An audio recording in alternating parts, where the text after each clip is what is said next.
Hey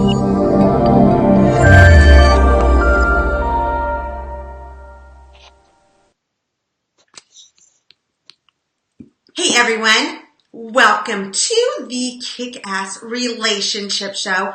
We have a hot topic that we're talking about. I don't even know if hot topic is the right term, but we are talking about a serious topic today, and it's about breaking up. So you may want to have your tissues ready, but if you are finding that you're in a relationship right now and you have one foot out the door and you're really questioning whether you should stay or whether it's time to vacate, that is why you want to be here today. We're also going to be covering when can you save the relationship? Maybe there are signs that there is some hope still in the relationship, especially if you have kids and all kinds of other things attached to it. Because today we have a super cool guest. Her name is Lisa Concepcion. Let me just tell you a little bit about Lisa. She is a love life coach and the founder of the 90-Day Post-Breakup Detox. And she just told me, we were chatting a few minutes before the show started, that she is the founder of a whole series of no bullshit guides to all kinds of stuff. So we'll be covering all of this in the show today. And for those of you who do not know me, I am Midori, Verity. I am a relationship and communications coach. I am the author to Secrets to a Kick-Ass Marriage. And I help couples press that renew button on their relationship and come back together with a whole new relationship and find their way back to one another. So that's what I do. And we are going to go ahead and bring Lisa on right now and get started with this interview. Lisa, are you there? Whoops, I pushed the wrong thing. Hold on 1 second. All right, cool. I'm here. I don't know if you hear me. Welcome to the show. Yay, we did it. Technology. So, just so you all know, this is my first time using this. This is called eCam, this process. I'm high-fiving you. Job well done. Good girl. Well, don't do it yet. We'll see how the rest of this goes. But so far, so good. Okay, so Lisa, you do so many things, and what I love about you is most of what I hear you teach is from personal experience. So tell us a little bit about you, and then also how you became this love detox person. Okay, so yes, my coaching practice, Love Quest Coaching is the name of it. I founded it in 2015. Initially, it was going to be a personal branding company for love because my deal is that I have 23 years in marketing. So I said, okay, let's take marketing and make it a love life company, whatever. However, life had a different plan. The universe was like, okay, you're close, you're meant to serve, and you're meant to serve in the love and relationships department. However, we're going to have you go through your own little hero's journey with your own relationship. And when you come out of that, the universe will be here for you, but you're going to go through some shit before you can actually serve. You have to heal some stuff.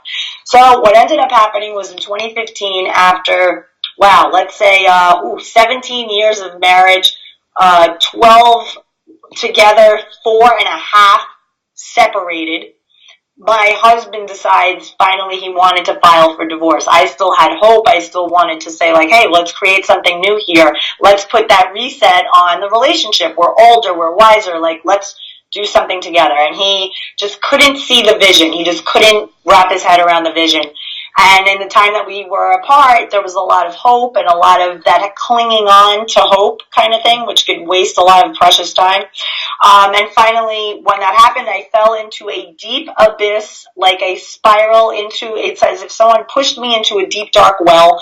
I was instantly thrown into a depression, and because I was codependent, my instinct was to quickly lily pad onto another guy. So I formed this rebound relationship, and because I was so dark and just sad, I attracted a narcissist, right? Classic codependent attracts narcissistic sociopath, loves bombed me, gave me all of the accolades, all of the praise. Oh, Lisa, you deserve to be this and that. And I'm like, I know, you're right, I know. But wow. Turned out he was lying to me the entire time. So now I questioned my entire judgment of being safe and feeling secure in my own ability to judge men. My divorce went through, so now I had this tidal wave of grief. I lost the husband, and now I lost the boyfriend in a way of betrayal, and I was just lost. So I said, okay, you know what? I need to detox from men, period. I need to go inward. I need to heal. It was a very instinctive moment that I just reached a place where I have to get out of bed and I have to function. And so I said, Lisa, I had this, internal conversation. I took some quiet time. I was listening to a very, very odd amount of Abraham Hicks at the time. Every YouTube video you could possibly get my hands on, I was doing it. So I said, let's just go inward and really have a conversation with myself, with my divine self, and through there, God will tell me what to do. And I was told, you need a curfew, you need to start eating, you need a therapist, you need an acupuncturist, you pick whatever modality that feels good and start nourishing your soul. And I did it, and I said, okay, I'm going to codify all of this, I'm going to write all this down and share my journey on social media, because I'm imagining other people going through similar can find at least commonality in a relatable person. So I went very public. I said, guys and girls, I am declaring a 90-day post-divorce detox. And every day for 90 days, I am going to bring you messages of how I'm loving up on Lisa, how I'm taking care of me. And I shared it. I shared the whole deal. And from there, people started to come to me asking me advice and whatever. And then I felt a responsibility. I said, whoa, wait a minute. I'm going through my own shit pit of hell, trying to climb my way out. And people want advice from me. And so I figured, do this with integrity and get certified as a coach. First, handle your own healing is what I said to myself. And then codify it all. Document my journey, which I have books and books and things that, notebooks that I took notes on and what have you. And then from there, when you're healed and clear, then you can really ask yourself, how am I to serve? How am I going to really serve people from a place of healing, from a place of, I went through it, and if I could do it, you can do it, as opposed to, I'm still in it, oh my God, there's a lot, you can't give what you don't have already, right, as a coach. So then in 2016, 2017, I made the decision to take LoveQuest coaching from a marketing company to a coaching company. Got certified as a professional life coach specializing in relationships and dating. And specifically, since I'm 47, I was really angling towards people. Probably my sweet spot is 35 to 55. It's that range. I do get it asked, for tips and advice and breakup stuff for younger, but really the people, and this as a coach, what we do is very, requires a lot of financial commitment as well as time commitment. And so, I'm here to serve whatever, but I feel like my sweet spot is that 35 to 55 range. So that's kind of my deal. And I, changed LoveQuest marketing to LoveQuest coaching, rebranded, and have been serving ever since. And yeah, all good. And now I'm here with you. So I know you're here with me. And that's so common with us coaches, right? I went through my stuff, but that's how you really learn. And then when you put it all together and you package it and you figure it out, we lessen that learning curve for others. And that's what's and we also know how it feels. So that's, I think, where those of us who are more successful tend to come from. And so it's interesting to hear you talk about that, and obviously, I'm very transparent about it. I'm very authentic and transparent about my journey, like YouTube videos, whatever. I get people from all over, and I just really attract a client who's really no bullshit. Like I kind of have, the branding around my LoveQuest brand is very no bullshit. I'm from New York, the accent, the papada attitude. I give it to people straight. I come with a ton of integrity and respect. Any modality that I recommend people to try, a book to read, it's all stuff I've done already myself, or things that I'm already gobbling up information because I want to up level in my business, in my own, my own relationship, because now I'm in one. I have a boyfriend of 2.5 years. He's wonderful. And now I'm dating as a grown woman, dating after 45. I mean, that's a whole other ball game, It's a whole other ball. Yeah. Okay. So let's talk about science. Because I know there are so many of us, and I'll be honest, I question myself too in certain parts of my relationship. I've been with my husband. He wasn't always my husband, but for 31 years now. And there have been periods where I'm like, is this over? Should I leave? Is this so unhealthy, or can we repair this? And so let's talk about some of the signs that you have come up with to know. Let's talk about first, like when it can be repaired. Okay. So, well, when it can be repaired, I believe, is when there's love at the core, and there's more of an external problem, not so much a problem within yourself or a problem within him and himself, infidelity, leading to things that are looking outside of the marriage. When there's love at the core and you're looking towards each other and you're saying, how can we sort this out? Clearly it's a communication thing, or the sex is off, or there's some kind of something happening, but it's that you both can come together and look at the problem together to solve it. That's when it's worth saving and salvageable, and you're both on the same page. Where it becomes a thing where you're questioning if it can be saved is when one person or both are looking outside, away from one another. Where it's an energy more of, my option might be better over there. Like, that might be a better option. Instead of saying, that is not even a possibility. Solving this is the only option. As soon as you start to explore even the possibility of another option outside the marriage, that's when it gets very, very difficult to rein that in. It's very, very difficult to do. Okay, so with that, because I think that's, you hear about, we're going to talk about infidelity in a minute, but you hear about a lot of couples who do. Someone all of a sudden is giving them the attention that they feel like they didn't get, or all of a sudden they're feeling like, oh my God, that guy is looking at me and he thinks I'm hot. I haven't felt this way in so long. Or for men, oftentimes it's the excitement, right? Just getting that endorphin high again. So there's reasons why that happens, but let's talk about what you just mentioned a second ago. So sometimes we're looking outside of the relationship, but do you have tips on how to bring that back in? How to rein that back in before it is too late?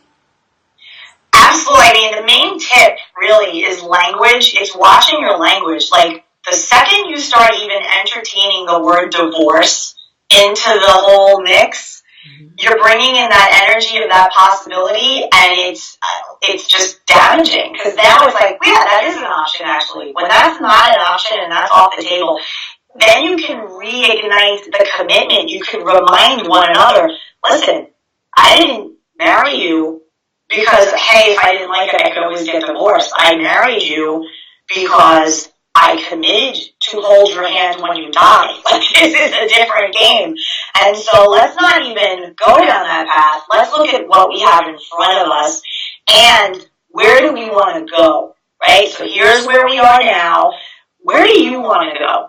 And you make it about curiosity. You make it about creativity, co-creation, a mastermind partnership. I don't know if, you've ever read the book, Think and Grow Rich by Napoleon Hill.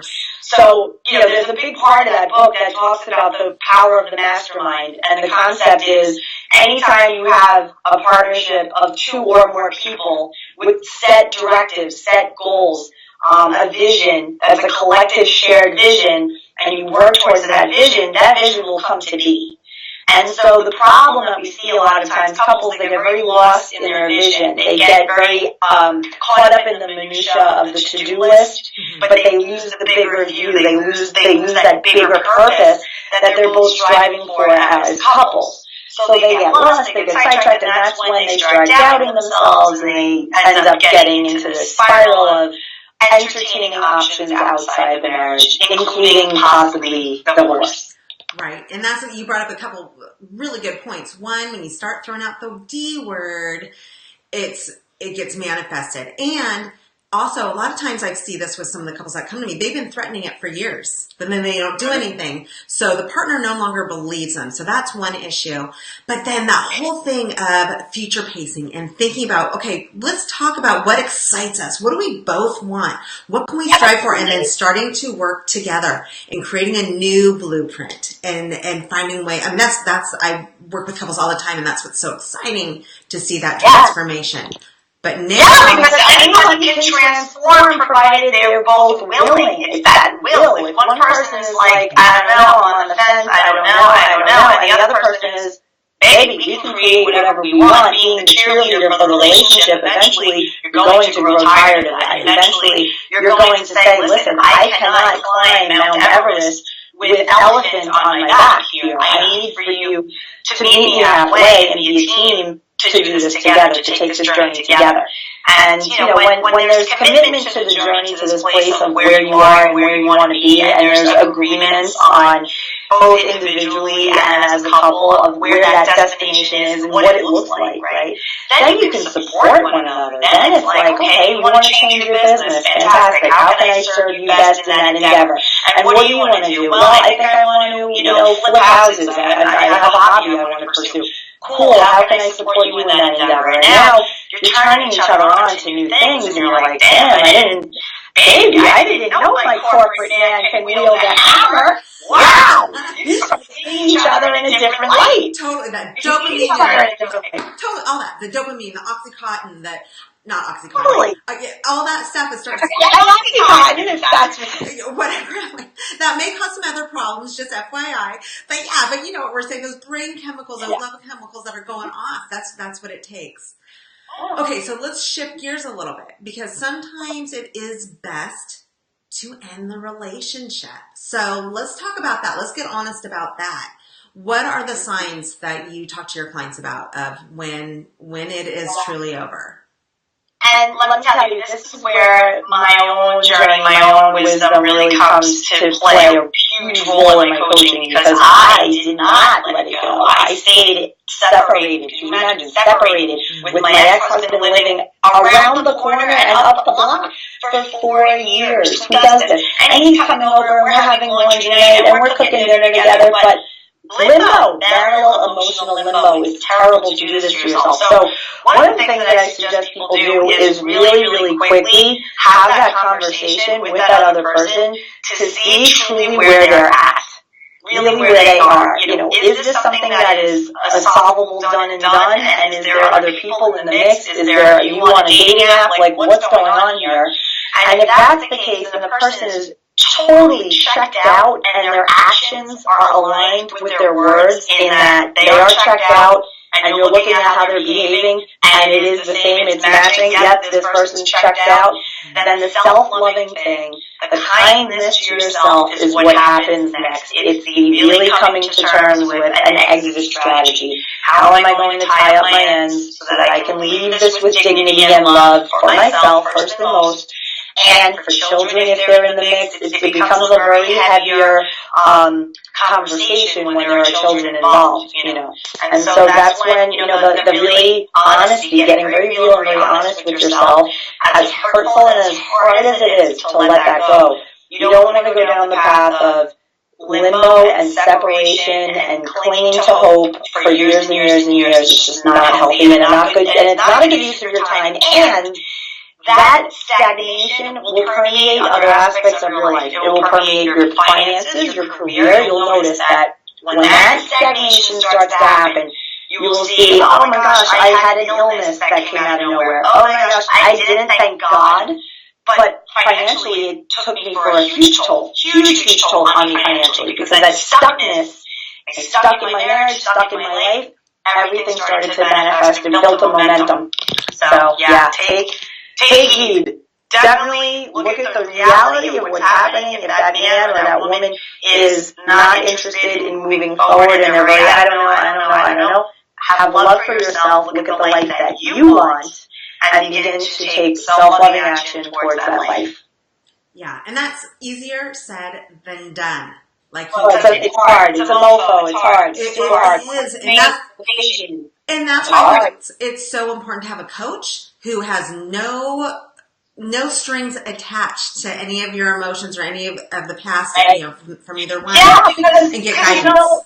The thing to note with that, such a good point, the coach is taking an outside view, right? And they're looking at everything like this presented. They're not emotionally attached. Right. To the scenario, right? So we're coming at it very grounded, we're very level, we're very holding space for you to cry, to feel horrible, we get it, yes. However, it is our job to help you move forward, to help you to move towards the thing that you know in your heart that you want. You have to come to it on your own.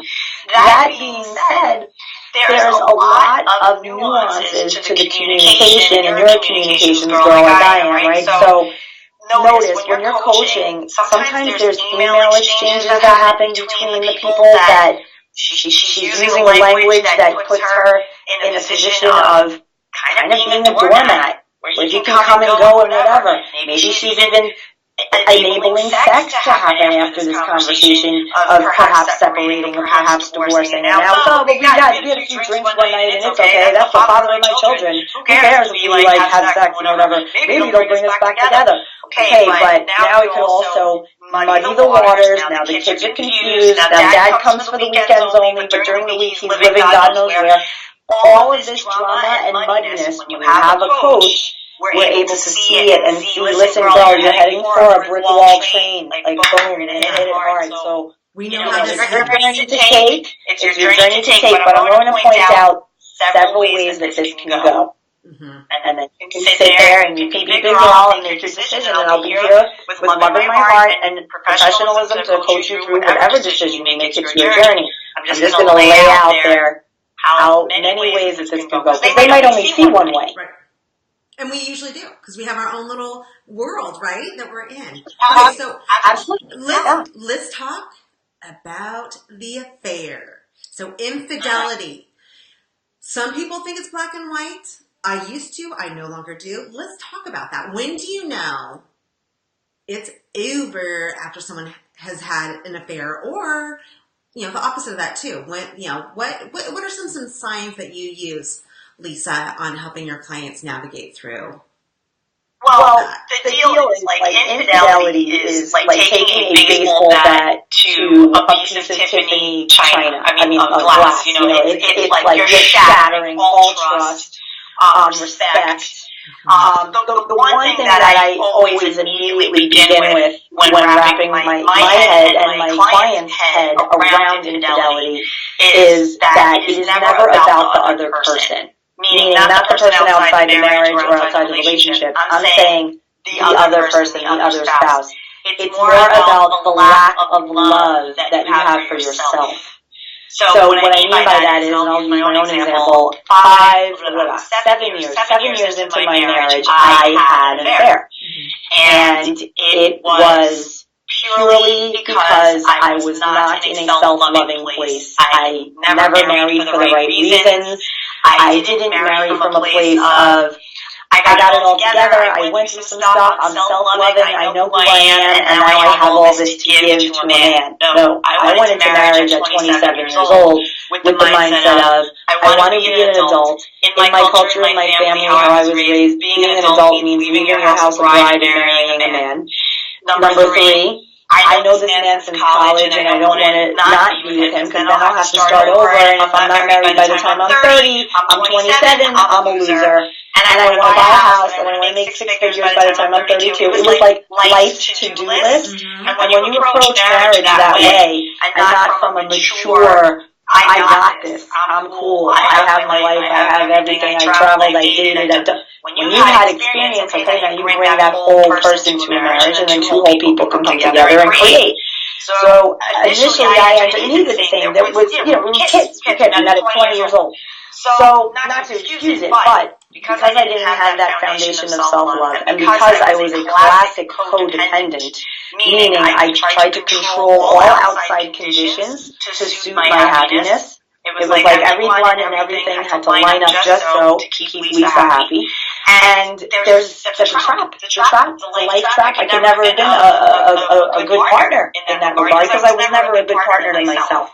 Yeah. So that said, it's getting to the root of what is driving the infidelity. And I find that once you understand that and you get your head wrapped around that, that's when the self-forgiveness can happen for the person who did the cheating. That's when the forgiveness can happen for the other person if they choose to take that person back. Because they're realizing, wow, my husband didn't cheat on me because like my boobs are too small or I'm getting old, right? He cheated on me because he's lacking in self-love. Yeah. And that's sad. And that's sadder. So now that I understand that, I can, I'm still pissed off. It's not going to be an excuse. But at least I can have empathy and compassion that he's in a dark, rough place. And it's a shame that people don't heed the warnings leading up to it. Because I went to my husband and I was exercising behavior that was just very not like me, very not typical of me. Planning trips to Vegas with my girlfriends, like just looking for like cry for help type of behaviors. And I said when I returned, I said to him, you know, I met these people in Vegas, nothing happened, but it made me really think about us, and I don't want anything ever to happen. And I'm a little nervous that we're in this place of stagnation, like we don't know what we're creating, we don't have purpose, like we're just waking up, going to work, to pay bills, buy this house, the life. But what are we striving for? What is all of this for? Like I didn't feel a connection to something higher, greater, together as a couple. And without that, I don't care how hot looking you think each other are, I don't care what kind of fun you have, that's when you have these sad divorces where we're like, you know what, love is just not enough. It's just not enough. I still think my husband and I, we're like, we love each other, we'll always love each other, we're like family, but when it comes to actually living together, making a teamwork, a partnership actually function, you know, as an asset to the world, there comes so many more layers of that, and a lot of it is maturity. A lot of that is maturity. It is. A lot of it's maturity and just being aware. And you brought up a lot of things, and I know that those things were brought up from hindsight. You know, such as, we need to have this bigger thing that we're connected on, that we're excited about, and a bigger reason for being together, to keep it together, because it's freaking hard. It is hard to have a long-term relationship.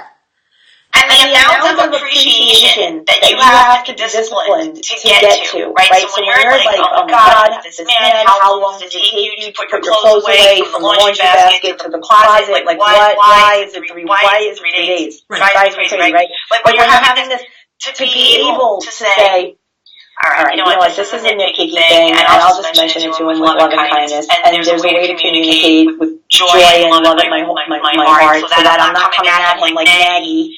Maggie doesn't, Maggie doesn't cut it, but that's a whole other topic. That's a whole other thing. But it's coming to the person with a respect and an ask, as opposed to a demand. It's like, it just is a way of communication. It's a way of softness. It's a way of stepping into your feminine. I mean, there's just a ton of stuff that this then untangles and weeds out.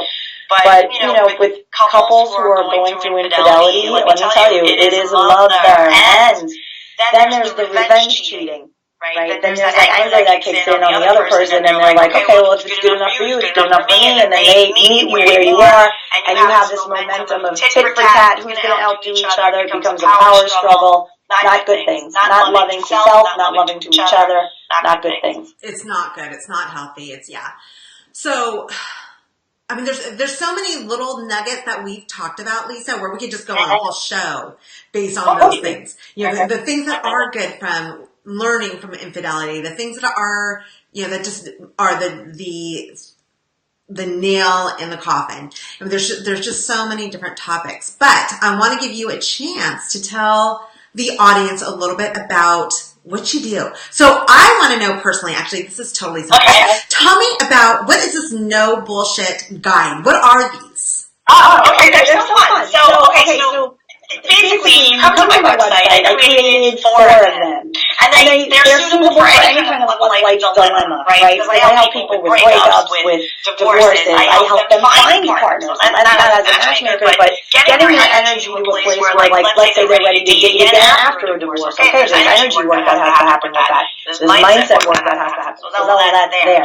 Also, the key, and like the framework of my entire business is that of self-love, right? Without that, you got nothing, right? So when you go to my website, lovequestcoaching.com, there will be fun little videos and the ability to download one of many 4 no bullshit guides. I have the no bullshit guide to self-love, the no bullshit guide to dating online, the no bullshit guide to rescuing your relationship, and the no bullshit guide to getting over a breakup. So whatever situation you're in, there is a no bullshit guide for you. Now, what you get is a download, easy peasy, right to your phone or your tablet, computer, wherever you want it. And it's an audio, a quick 20 to 25-minute audio with tips. I share a little bit of my story, my wisdom, my insights, but actionable, practical, tactical tips to at least move the needle to where you need to go next so that you can accomplish the things that those no bullshit guides say that you can accomplish. That's awesome. So you can listen to it in your car. You can listen to it while you're getting ready. Oh, yeah. Awesome. Getting ready in the morning on the shower. Well, because I really customized it and tailored it to the types of people that I serve. And they're typically busy. They have careers. They're success-minded. They're in their jam with their relationship, but they don't have time for the e-book and the workbook and none of that. Unless they're going to do a program, which comes later. But they want that quick snippet. They find me on YouTube. They go to my website. Oh, my God, there's a download. I'm going to get this right on my phone and listen to it while I'm in the shower or while I'm doing the stair climber or whatever. The Peloton, that's the big one now. Right? And they're into that. They're into the personal development. They're listening to podcasts and things, and this is kind of in that same format that they can digest it nice and easy, and practical, tactical tips that they get right then and there. Awesome. I love it. Well, yeah, and then when they sign up, they automatically get invited into my tribe. So then they get weekly micro coaching emails on different things to more like a holistic view of just bettering your life, having upliftment, coming at the day from a sense of purpose and peace. It's really fun. Yeah, mindset. It's all mindset. A lot of what you've talked about is mindset, and that's how you change everything. It starts there. Yeah, and so it's awesome. This is a great conversation.